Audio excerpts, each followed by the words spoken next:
Assalaamu calaykum waraxmatullaahi wabarakaatu. Dad badan noloshooda waxa ay ku lumiyaan in ay la noolaadaan dhacdooyinkii la soo dhaafay, in noloshooda ay barbar dhigaan dadka kale, yacni waxa ay ku jiraan nolol xabsi ah, taasoo u diidayso in ay horay u socdaan. Haddii aad rabtid in aad ku noolaato nolol aayatiin leh, noloshaada marna ha u ogolaanin in ay kontaroolaan shantan waxyaalood. Iska ilaali in shantan waxyaalood ay saameyn ku yeeshaan noloshaada. qodobka koowaad ama nambarka koowaad ayaa ah wixii la soo dhaafay. Ha u ogolaanin wixii ku soo maray nolosha in ay saameyn ku yeeshaan waqti xaadirkan ama mustaqbalka waxa aad higsanayso.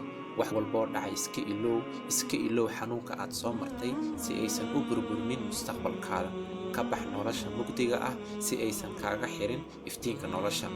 Wixii la soo dhaafay way tageen, wax walboo kugu dhacay waxay noqotaba in aad noloshaas ku sii noolaato wax faa'iido kuma keenayso.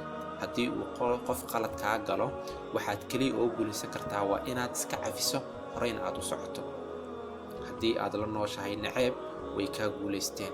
Haddii aad rabto in aad guulaysato mustaqbalkaada dhis, waqti xaadirkan bilow. Iska daji culayska ku saaran si aad xor u noqoto. Nambar 2 ama qodobka labaad ayaa ah iska ilaali afkaaraha ama fikradaha dadka kale in aad noloshaada ku xirto ama ay ku tiirsanaato. Qancinta dadka kale aad qancinayso haddii fikradahooda aad qaadato ogow mustaqbalkaada ayaa meeshaas ku lumay. Inta aadan wax suubinin isweydii waxa aan suubinayo ma waxaan u suubinayaa rabitaan aan aniga rabo mise waxaan u suubinayaa si aan u qanciyo qalbiyada dadka kale. Adiga qiimo ayaad leedahay, ma aha noloshaada in aad ku xirto dadka kale waxa ay kaa aamini doonaan. Iftiimi noloshaada, kuwa noloshaada ka fakirayo waxay arki doonaan iftiinkaas kuu muuqda wayna ku garab istaagi doonaan. qodobka 3 ama nambar 3 ayaa ah ka saar noloshaada fikradaha qaldan oo nafsadaada ka aaminsan tahay.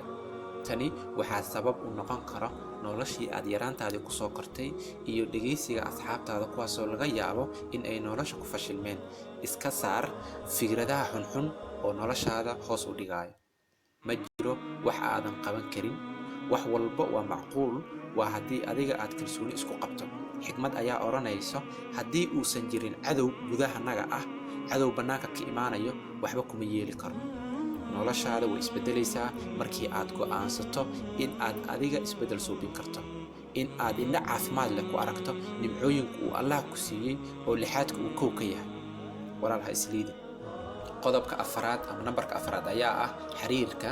Waa arrin in laga hadlo u baahan. Haddii markasto aad rabto qof kale in aad farxad geliso, waxaad halis ugu jirtaa in qalbigaada dhaawac soo gaaro haddii qofkaas uu kaa tago ama aad farxad la'aan dareento haddii xiriirkaas uusan si fiican u sii soconin. Aniga ma soo jeedinayo in xiriirka la iska dhaafo. Waa wax fiican jaceylka waa nolol, waa farxad, laakiin waxaan ka hadlayaa kuwa aanan noolaan karin haddaysan xiriir suubinin.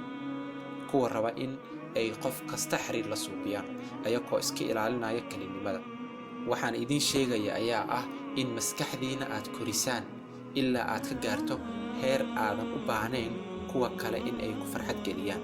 ku faraxsanow noloshaada haddii xitaa aad xiriir ku jirto, farxadaada qof kale ha ka sugo. qodobka 5 ama nambarka 5 ayaa ah lacagta. Tani micnaheedu ma ahan in aadan lacag yeelanin, micnaheedu ma ahan in lacagta ay wax xun tahay. waan wada ogsoonahay markii aad lacag haysato waxyaabaha aad qabsan karto iyo inta qof oo lacag aad ku caawin karto. laakiin waxaan ka wadaa ha u ogolaanin in go'aamadaada aad ku xirto lacag. haddii shay aad ku dooranayso lacag intee leeg ayaan ka heli karaa, go'aan qaldan ayaad qaadato walaal. waxaad ogaanaysaa markii aad qalbigaada nadiifiso, sidoo kale aad ku noolaato nolol ku dhisan dadka kale in aad caawiso, in aad noloshaada wax ka bedesho. Isku day in aad ku noolaato nolosha aad adigu rabto. Ha u ogolaanin maanta waxay ka bilowdo noloshaada in ay kontaroolaan waxyaabahan aan soo sheegnay oo dhan. fadlan waxaan si xushmad leh kaaga codsanayaa haddii muuqaalka aan ku xiiso geliyay inaad sii faafiso asxaabtaada aad sii gaarsiiso. haddii channelka aad ku cusubtahay subscribe saar, like, comment ka soo bixi. fikradaada waa noo muhiim.